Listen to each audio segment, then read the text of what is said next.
সপ্তাহটো প্ৰায় সকলোৱে নিজৰ নিজৰ কামতে ব্যস্ত হৈ থকা যায়, কিন্তু উইকেণ্ডৰ সময়তে অলপ ঘূৰা ফুৰা কৰি ফ্ৰেছ হ'বলৈ সময় পোৱা যায়।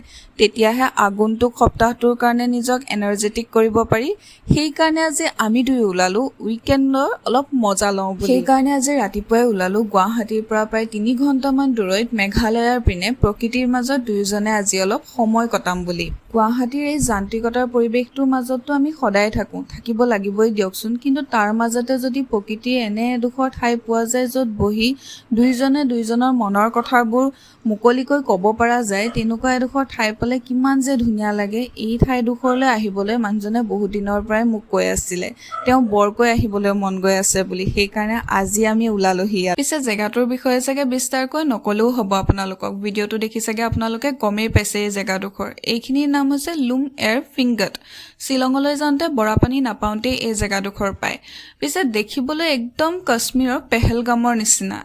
ক'ব পাৰি যে আমাৰ নৰ্থ ইষ্টৰ মিনি পেহেলগাম বুলি।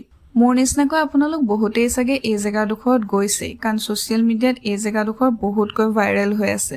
পিছে ক'ব লাগিব এই জেগাডোখৰৰ সৌন্দৰ্য আচলতে কেমেৰাই জাষ্টিফাই কৰিব নোৱাৰে, খালী চকুৰে দেখিহে বহুত ভাল লাগে। পিছে মই মানুহজনক থেংক ইউ এটা ক'ব লাগে, কাৰণ কাশ্মীৰ গৈ নাপালেও পেহেলগামৰ নিচিনা ধুনীয়া ঠাই এডোখৰৰ আমেজ আমাৰ নৰ্থ ইষ্টতে ল'ব পাৰিলোঁ মই। যি কি নহওক, মাজে মাজে এনেদৰে ধুনীয়া ধুনীয়া ঠাইবোৰ এক্সপ্ল'ৰ কৰি থাকিব লাগে, তেতিয়াহে গম পোৱা যায় যে আমাৰ নৰ্থ ইষ্টখনতে কিমান যে ধুনীয়া ধুনীয়া ঠাই আছে ফুৰিবলৈ। ইয়াত আহি বহুত ধুনীয়া ধুনীয়া ভিডিঅ'জ আৰু ফটোজ ল'লোঁ। আপোনালোকে যদি মোৰ ভিডিঅ'জ আৰু ফটোজবিলাক চাব বিচাৰে তেনেহ'লে মোৰ ইনষ্টাগ্ৰাম নহ'লে ফেচবুক একাউণ্টতো গৈ চাব পাৰিব। আৰু কমেণ্টত আপোনালোকে মোক জনাবচোন গুৱাহাটীৰ ওচৰতে উইকেণ্ডত ফুৰিবলৈ আৰু কি কি ধুনীয়া প্লেচ আছে। Okay, stay tune guys, bye bye.